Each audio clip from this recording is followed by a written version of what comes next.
Баршаңызға қайырлы күн. Бүгінгі видеода мен мына бесікке қалай төсеніш жасау керек екенін және мақтаны қалай дұрыс салып, осындай болып тұру үшін бортигіменен осындай тәсілді үйретемін. Мінекей, артына бөлек мата салып дұрыстап жасау керек. Мына баланың жамбасы ойыққа кетпей, дұрыс тіке жататын қылып, осындай төсек жасауды үйретемін. Бесігімізге төсектің размерін алу үшін былай қарай 78 ұзыннан былай 33 сантиметр аламыз. Қыздар, жаңағы алған размеріміз бұл ешқандай тігіске, қапталға қалдырмаған размеріміз. Енді біз соған мынаны сіздер мынау екеу асты үсті да.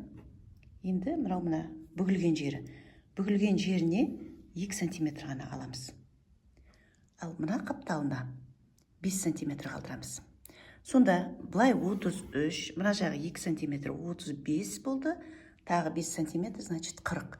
Общий 2 жағдай, былай мына матаны жайғанда, бұл 80 сантиметр болады. Енді мына басына 5 сантиметр, мына астыңғы жағына 5 сантиметр қалдырамыз. Сонда жаңа біз 78 сантиметр алсақ, мынау 5 қосқанда 88 сантиметр болады общий.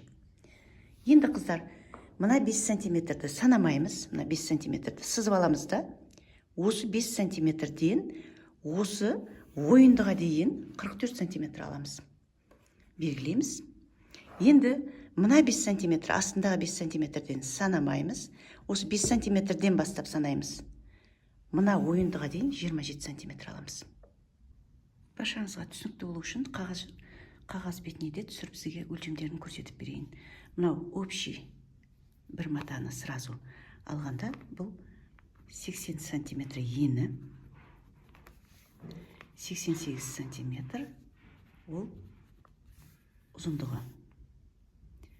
Осыны былай 80, былай 88, осыны қақ ортасынан бүктейміз. Енді мынау бүктелген жері. Біз қимаймыз, просто бүктейміз. Мынау ашық жері да, екі қабат мата. Енді осы матаны біз мына бесіктің өлшемін былай 33 қылып алдық, былай 78 қылып алдық. Ал мынау біз артығымен алғанымыз. Енді мына үстіңгі жағын 5 сантиметр қылып сызамыз. Мынау 40 сантиметр. Мынау 40 сантиметр, мынау 88 сантиметр болып қала береді. Енді 40 сантиметр үстіңгі жағын 5 сантиметр қылып аламыз. 5 сантиметр. Астыңғы жағында тап солай 5 сантиметр сызып алғаныңыз жақсы көзіңізге. Мынау бүктелген жерінен тігіс қалдырмайтын болғандықтан бұл жерге көп керек емес. Бұл не үшін керек? Мысалға мақтаны салғанда анау көтеріліп тұрады. Сонда былай 2 сантиметр қалдырамыз да. 2 сантиметр сызып алыңыз. Ал мына ашық жағына көптеу қалдырайық, оны қайырып тігеміз. Тігіске кетеді. Бұл 5 сантиметр. Енді мына біз былай қарай ені 33 қылып алдық. Мына жақта 2 сантиметр қоссақ 35, мына 5 сантиметр қосқанда 40 сантиметр шықты мінеке. Енді мына үсті мен асты белгілі. Енді мына осы 40 сантиметрді 20 сантиметр мына қақ ортасынан бөлеміз да, осылай сызып келіп 44 сантиметр сызамыз. 44 сантиметр сызамыз. Ал астынан 27 сантиметр сызамыз. Ортасына диаметрі 8 сантиметр ойынды сызамыз дөңгелек. Енді осы ойындыға бөлек тағы да мына мақта көтеріліп тұру үшін, былай жырылып қалмау үшін біз тағы да осындай мына ойындының үстіне бөлек матадан тағы бір деталь пішеміз. Ол 40 сантиметр. 40 сантиметр мата аламыз. Осындай түрпішті. Осыны төртке бүктейміз. Кеспейміз, бүктейміз. Бұл бүктегенде сонда айналасы 20 сантиметрден болып қалды да. мынау уже 4 бүктеген мата, соның бұрышын мына жағы 4 сантиметр, мына жағы 4 сантиметр қылып, дөңгелек қылып, осылай ойып аламыз. Сонда диаметрі 8 сантиметр болып шығады ол ашқанымызда. Ашқанда, сосын мына жағын мінекей тоже дөңгелетіп қиып алғанымыз жақсы. Енді ашқанда мынау осындай диаметрі ортасы 8 сантиметр осындай пішін шығады. Ал ойындының диаметрі 8 сантиметр болады. Енді ары қарай мынаны мақтаны толтырғанда мына жерін тек осылай тігіп тастасақ, біздер мына баланың жамбасы мысалға былай болып толып келеді да, мынау былай тігіп тастағанда былай болып ойынды болып қалады да, баланың жамбасы осы ойыққа кіріп балаға ыңғайсыз болады. Сол үшін де тек қана мынаны тігіп тастамау үшін тағы да осыған бөлек мата пішеміз.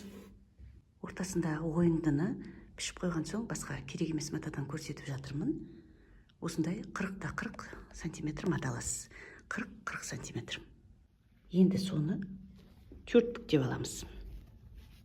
4 бүктеп алған матамызды былай қарай 4 сантиметр, былай қарай 4 сантиметр, сонда ашқанда диаметрі 8 сантиметр болады. Осылай қылып 4 сантиметр қылып алып, осындай қылып қана былай ойып аламыз. Енді осындай төртбұрышты болып тұрмау үшін мына жағында былай көзбен не қылып алсаңыз да болады. Дөңгелек қылып қиып ала қоясыз. Сонда осындай ойынды шыға келеді. Жаңа басқа матадан пішіп сізге көрсеттім ғой, мынау алдында өзім пішіп қойғанмын. Осыны осылай, міне оң жағына, оң бетіне бір-біріне оң бетін қаратып, міне сонда мынау үстінен қарағанда мына жағы теріс болып тұрады. Соны осылай дөңгелек қылып, мінекей мен тігіп алдым. Бұл деген тіккенде міне бір қабатына тігесіз. Мынау бір қабаты. Астың қабаты мінекей тұр. Енді ары қарай көрсетемін. Енді мына үстінен осындай тіктім. Мына 5 сантиметрдің қақ жартысынан алдым, көптеу қылып. Сосын мына астынан да тап солай мінекей тіктім. Енді осыны қазір оң қаратып, ішіне мақта саламын. Бұл матаны ойындың үстіне не үшін піштік? Мен сізге сол үшін көрсетейін. Бұның не үшін керек екен? Бұны мақтаны салғаннан кейін, мысалға, осылай қылып ішіне саламыз ғой.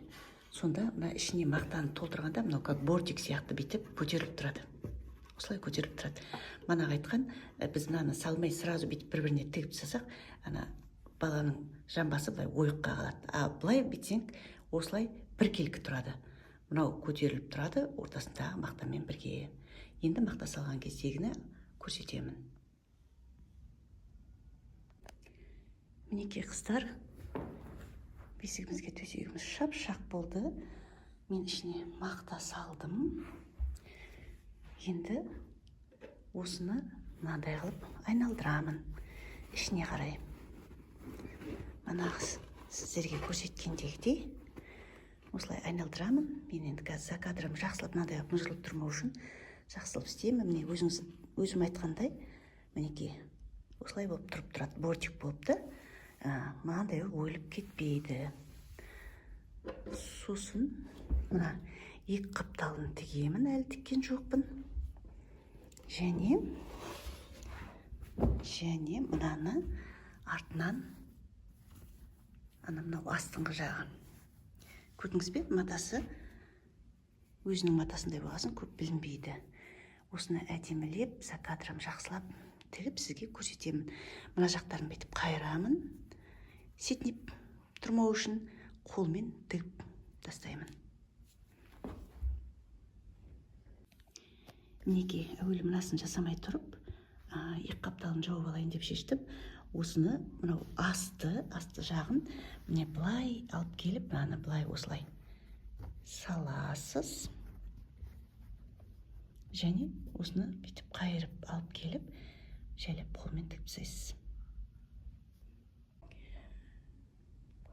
Мінекей қыздар, мен осындай қылып инемен өзіме ыңғайлы болу үшін қайырып тігіп тігіп алдым. Енді осы жерден бастап осылай тігіп кетемін. Бұл енді астына қарап тұратын жағы. Сол мына тігісі сол астына қарап тұрған жақсы.